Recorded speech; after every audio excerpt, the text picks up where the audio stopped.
Hola, ¿qué tal? Muy buenas noches. Bueno, mi nombre es Johnny Arias y en esta oportunidad voy a presentar acerca del trabajo que vamos a realizar el día de hoy, que viene a ser, vamos a hablar un tema muy importante que viene a ser respectivo a las rebeliones indígenas, en la cual corresponde respectivamente hablar el día de hoy aspectos positivos y negativos frente a las rebeliones indígenas del siglo XVIII. En esta oportunidad vamos a tener como integrantes expositores a los siguientes: a Walter Cabero, a Ávila César y Cindy Hoyos, y también en este caso mi persona, que vengo a ser Johnny Arias. Bueno, a continuación, mi compañera Cindy Hoyos va a hablar respectivamente a los temas a tratar el día de hoy. Bueno, vamos a hablar acerca del contexto en el que se desarrolló este proceso de revoluciones indígenas o rebeliones indígenas, ¿no? Vamos a analizar cuáles creemos nosotros que fueron las principales causas para que se den estos actos, ¿no? Y vamos a hablar un poco acerca de estos rebeldes, ¿no? Que se encargaron de eh, juntar a la gente y posteriormente ir en contra de lo que ellos creían que era injusto, ¿no? Y luego vamos a ver los aspectos positivos y negativos tanto de este proceso de revolución y también de las consecuencias de estos procesos. Bien, entonces empezamos con la parte del contexto con César Ávila. Ok, buenas tardes. Entonces yo voy a explicar acerca del contexto por los cuales se va a dar estas rebeliones, estas revueltas de los indígenas. En primer lugar, hay que conocer el contexto de Europa, claro está, el Perú, Chile, o que en ese momento era virreinato del Perú o virreinato de Nueva España, en el caso de México, incluso en la parte superior Chile, Argentina, que no existían, pero que ya estaban tomando cierta autonomía. Estaban controlados por una metrópoli y esta metrópoli era España. España se encuentra en Europa, ok. Entonces vamos a describir un poco el contexto europeo.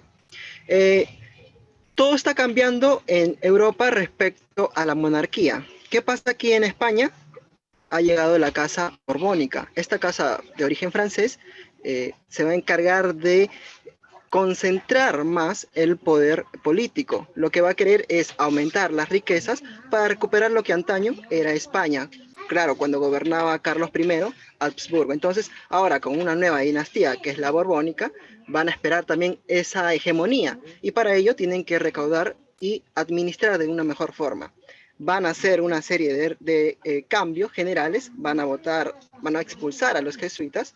En este caso es Carlos III, su máximo expositor, y en el contexto de nuestro continente van a crear nuevos virreinatos, van a aplicar nuevos tributos. Entonces todo ese es el ámbito de las reformas borbónicas. Van a cambiar sobre todo el aspecto político y el aspecto económico.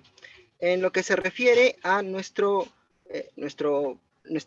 país, nuestro territorio, va a ocurrir que los que manejaban la administración en el Perú, que eran en menor medida, pero que importaba en ese momento, eran los curacas, ¿ok? También estaban los criollos. Y ahora bien, con las reformas borbónicas se les va a quitar poder a todos estos personajes que en un inicio tenían cierta autoridad, en beneficio de sus otras creaciones, sus otras modificaciones, en el caso de Argentina, en el caso de en el norte de Venezuela, Colombia, todos ellos. Entonces ellos van a ser beneficiados, claro, porque están más cerca al océano eh, Atlántico, mientras que nosotros, como es el otro lado del continente, es más difícil el tránsito. Entonces, por un lado, ellos van a ser beneficiados por las políticas borbónicas y por el otro lado va a ser perjudicado.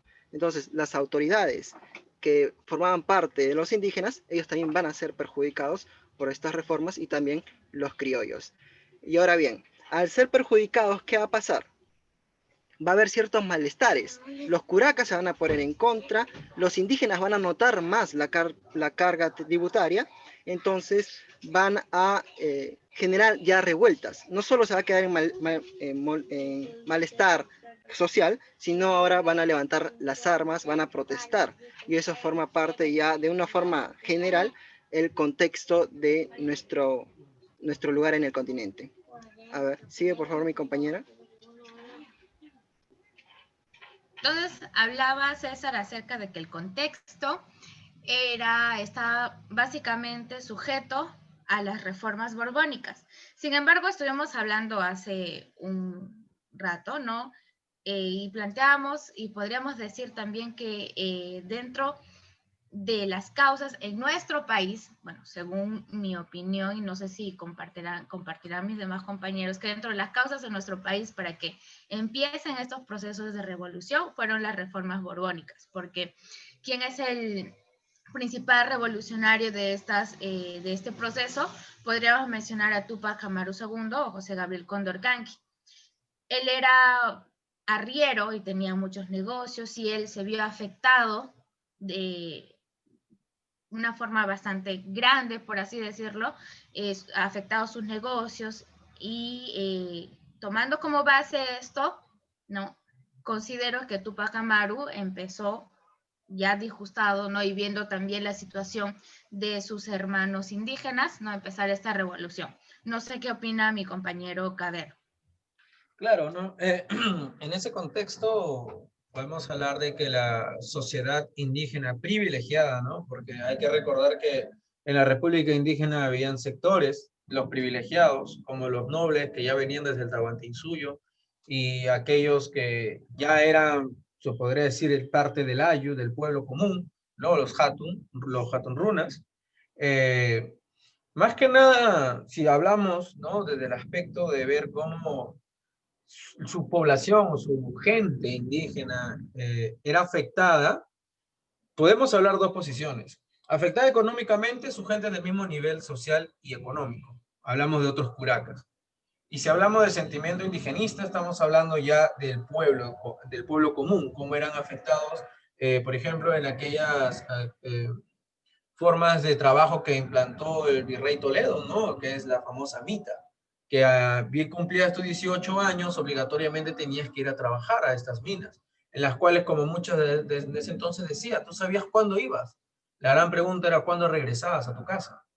Si podemos juntar todos esos aspectos, podremos decir, ¿no? De que sí, son motivos aceptables y que también están documentados, aunque también, como hemos mencionado, tiene que ver mucho la perspectiva del historiador, ¿no? Si es que le quiere dar un énfasis más que nada de que estuvo comprometido, se sintió identificado con aquellos indígenas que sí estaban siendo maltratados, porque si hablamos de maltrato, hablemos del indígena común, porque si hablamos del indígena como los curacas, ellos estaban tranquilos, es más, muchos de ellos, la diferencia era abismal, por ejemplo, en pagos de impuestos, ¿no? Los impuestos que ellos pagaban no era comparado a lo que pagaban los indígenas, a los curacas, y los curacas se les entregaban en ese entonces a las autoridades españolas, ¿no? También tiene que ver mucho la influencia extranjera. Por ejemplo, estamos hablando del siglo de años 1700, siglo XVIII, ¿no? Pleno siglo de las luces, en la cual ya el hombre comienza a ver las deficiencias de los gobiernos monárquicos, ¿no? Las grandes deficiencias, pero en este caso la gran pregunta es, ¿no? Si Túpac Amaru vio la deficiencia en las autoridades, en el virreinato, o lo vio la deficiencia en la autoridad monárquica, ¿no? Es una gran pregunta. No sé qué opina mi compañero Johnny. Exactamente, justamente concuerdo bastante con lo que estaba hablando mi compañera Cindy y respectivamente respondiendo a esa pregunta, ¿no? ¿Qué fue la deficiencia que vio en este caso los, por dicho, personajes que participaron en las rebeliones? Y con ello también tiene que ver con los precursores que estuvieron presentes, ¿no? Quienes impulsaron a través de ideologías, a través de pensamientos e inclusive, ¿no? Cartas que se escribieron, ¿no? A los españoles, como en el caso de Vizcarra y Guzmán, como también en el caso de Francisco Miranda, que lo reprodució, Pajicano y Carrillo, entre otros, ¿no? Que ellos más que nada se impulsaron para poder hacer estas rebeliones, impulsaron de la ilustración y el liberalismo que había en Europa. Entonces, tiene que haber una arte influencia, ¿no? Y cómo ellos en sí, eh, más que nada, se dieron cuenta de la deficiencia que había en dicho territorio para poder hacer las rebeliones. Y eso se da cuenta justamente que cuando había un déficit en el caso de las mercancías, en el caso de cómo se puede gobernar en dicho territorio. Entonces, a partir de ello, empezaron las rebeliones, ¿no? Y a ver, algo más si compañero Ávila quiere acotar.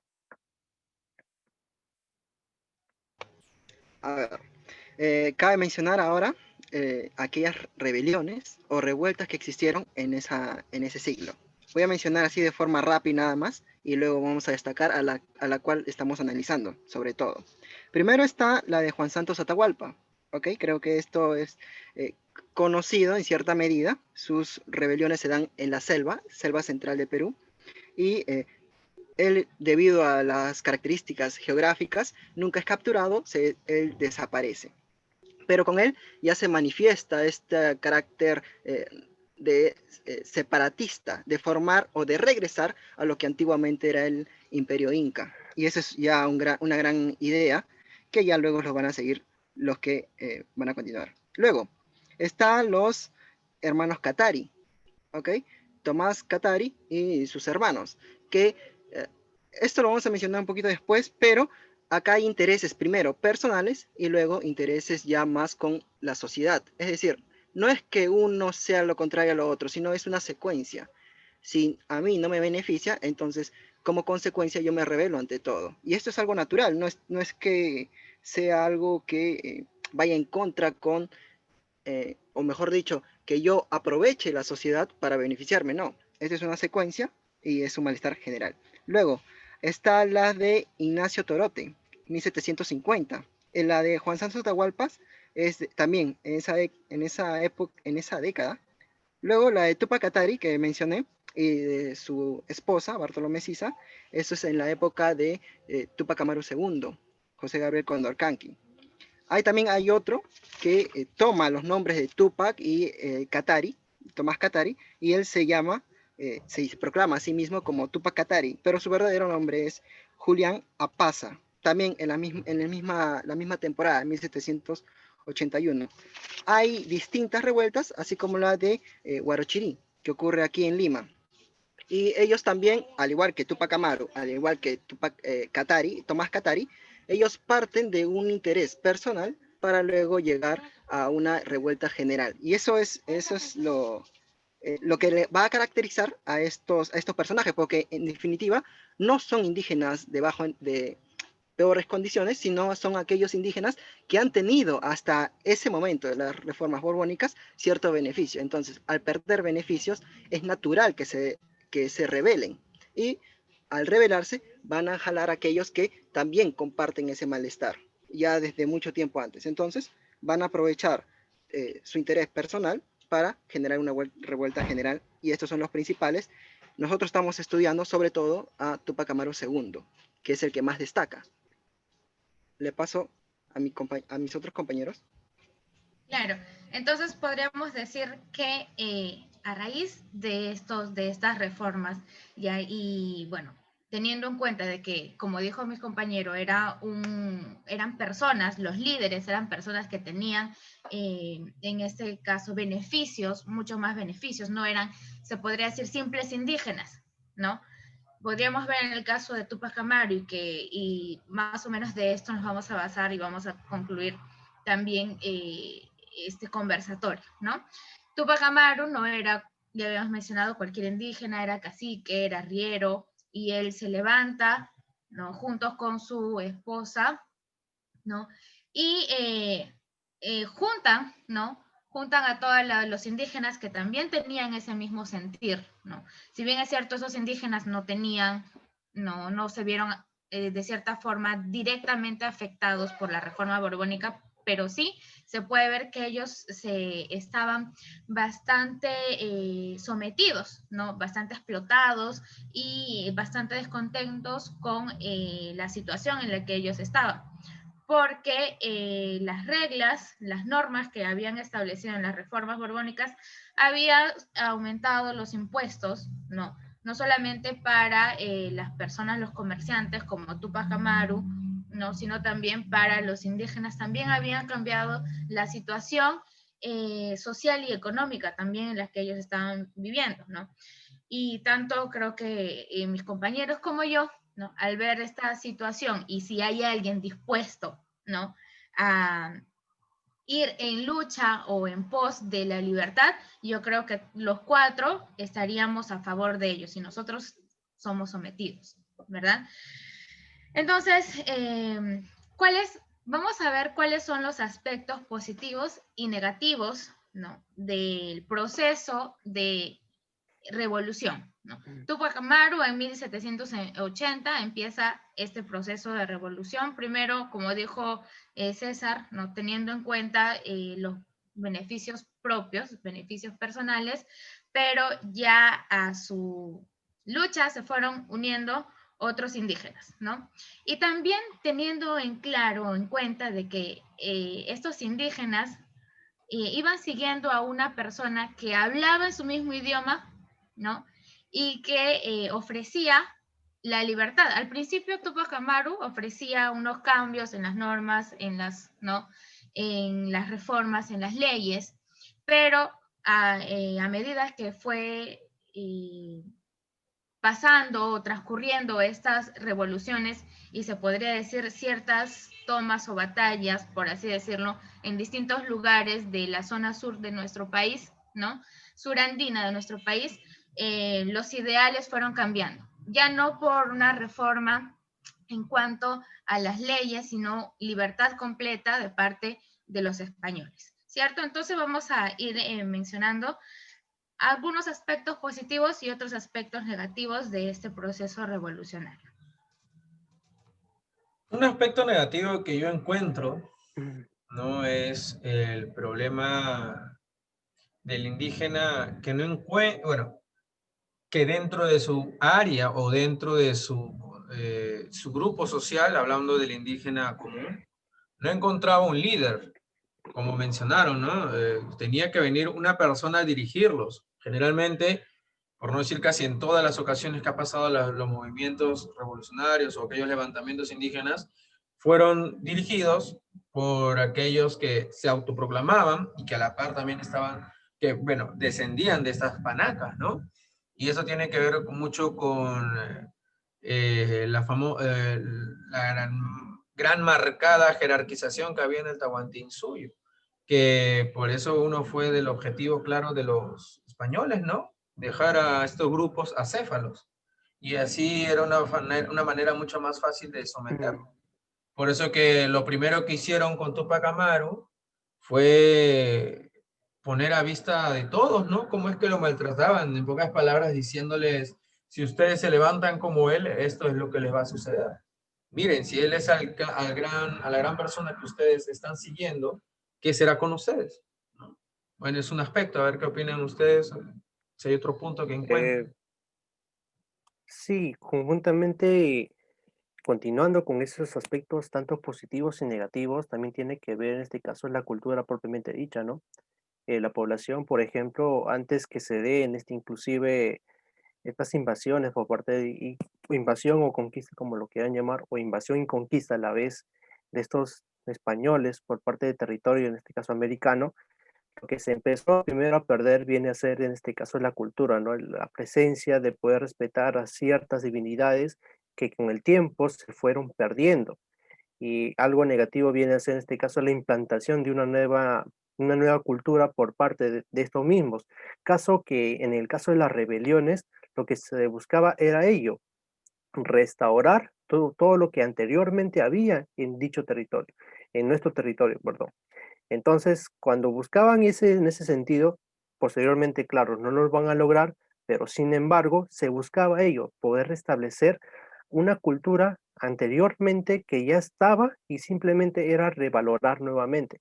Pero recuerden, con estas rebeliones, con las cuales no se lograron al 100%, se podría decir, pero que sí se buscó justamente ello. Ahora, otro aspecto que en este caso viene a ser, e inclusive la religión, ¿no? La religión fue muy importante porque con la religión, el clérigo o el sacerdote, en este caso, o el español propiamente dicho, implantaba ciertas creencias que no eran ajustas a lo que vienen a ser los indígenas, algo que sí se ve reflejado hoy en día, ¿no? Por ejemplo, eso podemos encontrar muchas, se puede decir, catedrales, centros o templos que van a estar relacionados a la Iglesia Católica, algo que no había anteriormente en nuestro territorio. Simplemente había una adoración, pero efectivamente de acuerdo a los dioses o divinidades, de acuerdo a las naturalezas, ¿no? Y yo sí rescato algo, se podría decir positivo de esto, y algo que sí me llamó la atención, viene a ser en el caso de que nos aumentaron en el sentido, ya sea en agricultura, en animales, ¿no? En ciertos aspectos de tradiciones que no se practicaba anteriormente, ¿no? Pero sí que en algunos aspectos nos mantuvieron en este caso presente, ¿no? Tales como, por ejemplo, tenemos en este caso, ¿no? Eh, se podría decir festividades relacionadas al culto a la iglesia, que eso se realiza a aquellos que son católicos inclusive, ¿no? O cristianos propiamente dicho, ¿no? O también podemos encontrar un aspecto positivos de acuerdo a la alimentación, ¿no? Ya sea ciertas cantidad de alimentos que introdujeron los españoles, en las cuales sí, beneficiaron en cierto sentido, pero lo que ellos hicieron en contra de nuestro territorio sí fue mal visto para la sociedad propiamente dicho, ¿no? Porque lo único que que hicieran ellos es arrancar de raíz todo tipo de cultura, todo tipo de religión, toda actividad o aspecto político, social o económico que había anteriormente, ¿no? Eso quería rescatar en esta oportunidad. Ahora le doy este pase al expositor Ávila César, a ver si podría complementar más sobre ello. Gracias, Johnny. Entonces, para ya como que sintetizar los aspectos negativos, voy a mencionar algunos, ya de forma sintética. La primera es la falta de líderes, lo mencionó el compañero Walter. Claro está que el indígena por su condición y por su condición histórica, siempre ha estado sumiso. Entonces, es difícil que alguien se rebele. Y tiene que venir alguien que ha estado en una posición privilegiada y que sea afectado para que recién pueda movilizar las masas. Entonces, eso es la primera, el aspecto negativo, la falta de líderes. Porque ha habido más de 100 revueltas en todo América, pero solo unas cuantas han destacado. ¿Por qué? Porque sus líderes eran personajes importantes dentro de los indígenas. Luego, los indígenas como tal no estaban unidos. También, cada uno se llevaba por sus intereses. Primero está, bueno, el caso más clásico es el de Tupac Amaru II. ¿Quién lo traiciona? ¿Quién tiene un ejército capaz de combatir contra Tupac Amaru II? El más conocido es Mateo Pumacahua, ¿ok? Hay otros también como Choquehuanca, hay otros como Zaraguara, ¿ok? Todos estos que también tienen la igual condición que Tupac Amaru II, tienen un ejército, entonces van a luchar contra él. Y no solo es Tupac Amaru II, sino también Tupac Katari. A él también le va a pasar lo mismo, le van a traicionar. Ya no solo los indígenas, sino también le van a traicionar criollos, negros incluso. Entonces, ese es el aspecto de que estaban desunidos. Luego, la falta de un plan estratégico. Resulta que Tupac Amaru II no invadió rápidamente el Cusco. ¿Qué pasó? Él estaba esperando, se fue todavía, estaba en el norte, se fue para el sur, para Bolivia, para mantener contacto con las demás poblaciones. Y mientras que él conversaba, se aliaba, ya el Cusco se estaba llenando de un ejército real. Entonces era más difícil eh, cercar o tomar todo el poder en el Cusco. Y esto es claro cuando su mujer, Micaela, le critica. A ver, si se me permite, voy a leerlo un poco. Ya no tengo, ya no tengo paciencia para aguantar todo esto, pues yo misma soy capaz de entregarme a los enemigos para que me quiten la vida, porque veo el poco anhelo que ves en este asunto tan grave, eh, que puede dañar a mí, a tus hijos y a toda nuestra población. Entonces, ese es claro la protesta que le hace Micaela a Tupac Amaru II, y que se podría decir, analizando de esta época, que si es que le hubiese hecho caso, capaz hubiese triunfado en su revuelta. Pero como no le hizo caso, no tuvo un plan estratégico, entonces fracasó. Luego, su ejército estaba desorganizado, ¿ok? No era específicamente un ejército, sino era gente armada, no con los mismos armamentos que los españoles, pero tenía una que otra herramienta. Entonces, estas personas iban de pueblo en pueblo, quitaban las tierras a los españoles, no respetaban a la demás población, incluso se dice que incendiaron una iglesia. Y entonces, para una población que es cristiana, encender una iglesia en esas revueltas es como crearte enemigos que tú consideras que eran tus amigos, pero ahora son tus enemigos por quemar esta iglesia. Entonces, debido a que no existía un ejército organizado, se crearon enemigos que van a combatir contra uno y va a haber una especie de, dentro de los indígenas, una revuelta. Luego está la imposibilidad de relacionar a aquellos que eran oprimidos, en este caso los negros y los indígenas. Resulta que muchos indígenas de alto, que tenían poder, tenían a muchos negros como trabajadores. Entonces, era imposible que el indígena declare como compañero suyo a un negro. ¿Por qué? Porque él se supone que trabajaba para él. Si es que se rebelaba, entonces ya no tenía trabajadores. Entonces, dentro de los oprimidos también había una revuelta. Entonces, eso es de forma sintética los aspectos negativos. No sé si algún compañero quiere añadir o pasar a los aspectos positivos. Claro. Bueno, esos vendrían a ser básicamente los puntos más importantes sobre los aspectos negativos. Y hoy iremos a los aspectos positivos con respecto a estas revoluciones, ya justamente para terminar. Y básicamente en forma global, lo positivo que podría señalar vendría a ser ese sentimiento de libertad que juntos con los precursores de la independencia fueron avivando, ¿no? En los corazones, se podría decir, en la vida de estos personajes, de estos indígenas comunes, ¿no? Y muchos de estos indígenas comunes probablemente salieron, ¿no? Estos que van a organizar o tratar de organizar o apoyar a los líderes y posteriormente unirse a las causas emancipadoras posteriormente, ¿no? Si bien es cierto, al inicio van a ser, ¿no? Masacrados muchas veces, ¿no? Descuartizados estos líderes, lastimosamente por las fuerzas españolas, ¿no? Por las fuerzas realistas, pero este sentimiento de libertad de parte de los indígenas comunes va a seguir, ¿no? Hasta que se inicie o lleguen estos personajes propios de las corrientes libertadoras tanto del norte como del sur. No sé qué tendrían más que acotar mis demás compañeros.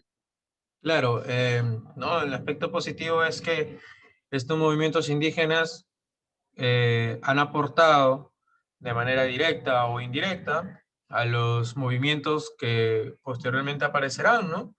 Pero ya serán movimientos totalmente con intereses criollos, más no indígenas. Estamos hablando de la independencia total, ¿no? De estos territorios. En el caso exacto, el del Perú.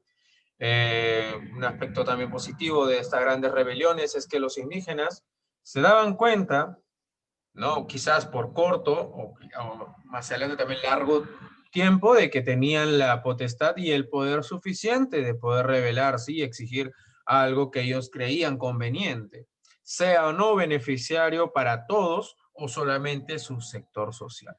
Muy bien, chicos, entonces creo que queda claro, ¿no? Hemos encontrado muchos más aspectos, tanto negativos como positivos, sea como pre y post a estas rebeliones, ¿no? Entonces, agradezco, ¿no? Este conversatorio, este webinar, que nos ha ayudado bastante a entender mucho de estos puntos.